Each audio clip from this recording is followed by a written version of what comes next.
Bem, pessoal, prosseguindo com o conteúdo do sexto ano, no que se refere aos reinos, não é, africanos, convido vocês para abrirem o nosso livrinho na página 149.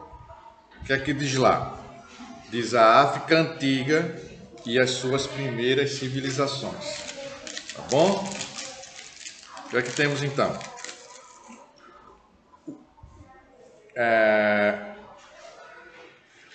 O historiador senegalês Cheikh Anta Diop afirmou que a África tem uma posição pioneira no surgimento das civilizações. O que significa aí, professor? Por favor, me ajude. O que significa esse termo pioneira? Significa primeira no surgimento das civilizações. Pioneira significa primeira. Entretanto, há um longo período conhecido como os séculos obscuros, com duração incerta. Seu estudo é dificultado pelo fato de que grande parte das informações sobre os grupos humanos eram transmitidas oralmente, era transmitido através da fala. Então, não tinha como você registrar aquilo que era transmitido oralmente, não é? Isso é uma dificuldade que se tem. Eu já mencionei sobre isso também. O que sabemos sobre esses séculos obscuros são aqueles séculos que não tem como você esclarecer efetivamente, não é? Não está obscuro, não está esclarecido, não tem nenhum estudo profundo nesses séculos em que a tradição, pela tradição oral, foi passando de uma geração para outra. O que sabemos sobre esses séculos obscuros? Estou na página 149, hein? Isso, pessoal. Estou na página 149. É proveniente, é oriundo, a origem dele, dos estudos e hipóteses tomados a partir dos vestígios materiais e dos restos humanos. Ponto. Ao passo que os grupos humanos trocam a caça e a coleta por atividades que exigem maior sedentarismo. O que vem a ser, professor? Me ajude aí. Sedentarismo? Eu estou esquecido agora. Sedentário é aquela pessoa que fica fixa em determinada região. Sedentário, fica parado. E, prosseguindo aqui no livro, vamos voltando para o livro aqui. A quantidade de informações disponíveis torna-se maior. A Revolução Neolítica, ou seja, aquela mudança que o homem pré-histórico realiza quando ele faz uso da agricultura como sendo uma forma de sua sobrevivência. A Revolução Neolítica também teve um papel fundamental nesse contexto, permitindo aos grupos humanos o desenvolvimento da agricultura e pecuária. Isso que nós falamos aqui já, quando falamos sobre pré-história. O que levou as sociedades a se estabelecerem em diversos pontos do continente africano. Um bom exemplo desse processo é a civilização egípcia, que usou as cheias regulares do rio Nilo para o cultivo em suas margens.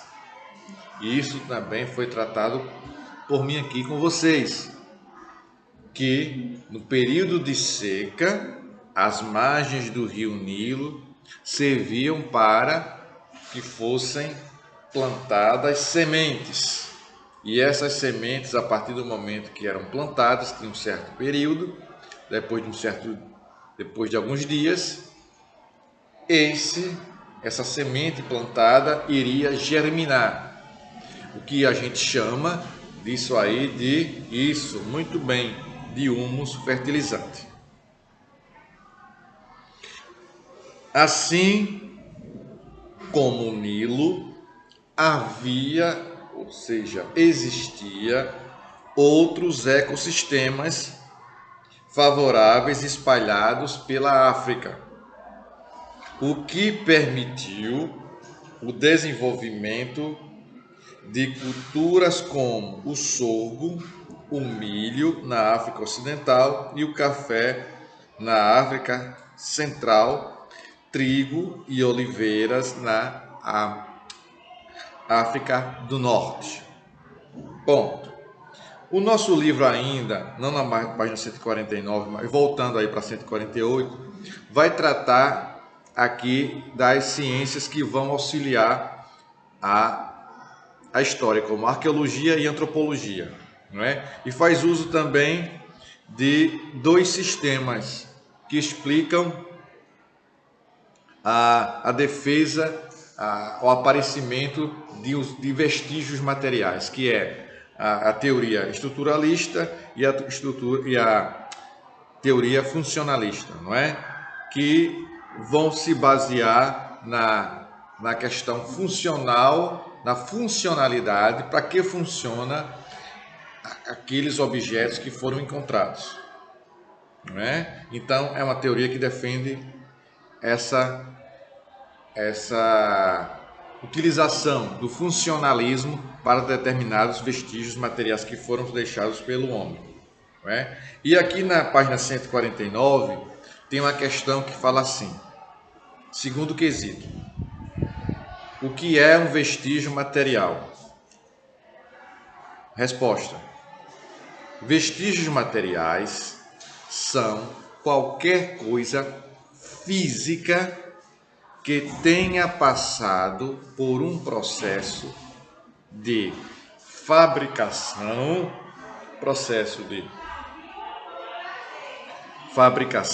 ou intervenção humana, podendo variar em função e materiais empregados.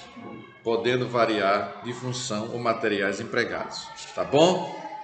Dito isto, vamos prosseguindo. Diz assim ainda no finalzinho da página 149. E aqui no nosso livro tem aquela característica, desculpe, que você sabe muito bem, que significa link ao lado de alguns conteúdos, de alguns textos aí, tentando explicar para você de forma detalhada o significado de alguns itens. Isso é que tem aqui, não é? Tem assim: historiador e antropólogo senegalês Cheikh Anta Diop foi um dos grandes estudiosos da cultura africana pré-colonial. E aqui, ecossistema é formado pela relação entre os seres vivos, esfera biótica e as condições de relevo climática. E a etnobotânica é a ciência que estuda a relação que existe entre cultivo de plantas e grupos humanos. Tudo bem? Isso. Deu para entender, não foi? No finalzinho da página 149 tem aí etnobotânico. O etnobotânico francês, etnobotânico, quem estuda a ciência, que estuda a relação entre plantas e grupos humanos. O francês Roland Pottier chama esses lugares de berços agrícolas primários. Além desses berços, a África também teve contribuições de plantas trazidas de outros continentes, como a bananeira e o inhame, de origem asiática, e animais como caprinos, que vieram do Oriente Médio.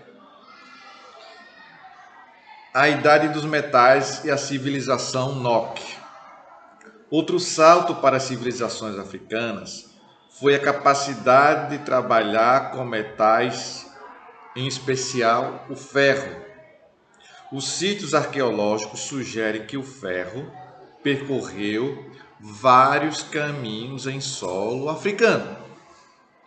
Tradicionalmente, a via de acesso considerada mais antiga foi pelo Egito.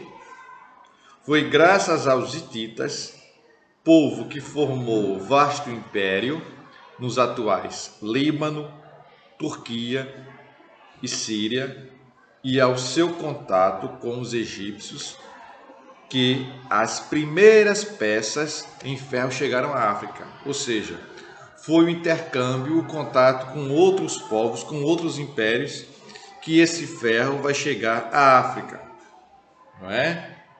Além dos hititas, prosseguindo aqui o texto, os cartagineses, da antiga colônia fenícia Cartago, situada na atual Tunísia, também difundiram o uso militar e comercial do ferro, né? E com essa explicação momentânea, eu dou a finalização da aula de hoje. Espero que vocês estejam bem, recebendo vocês de braços abertos, que seja um segundo semestre de muito conhecimento, de muita saúde, de muita paz, de proveito para a gente. Se cuidem, tá bom, pessoal do sexto ano? Um forte abraço, tchau para vocês e até a próxima. Tchau, pessoal, muito obrigado.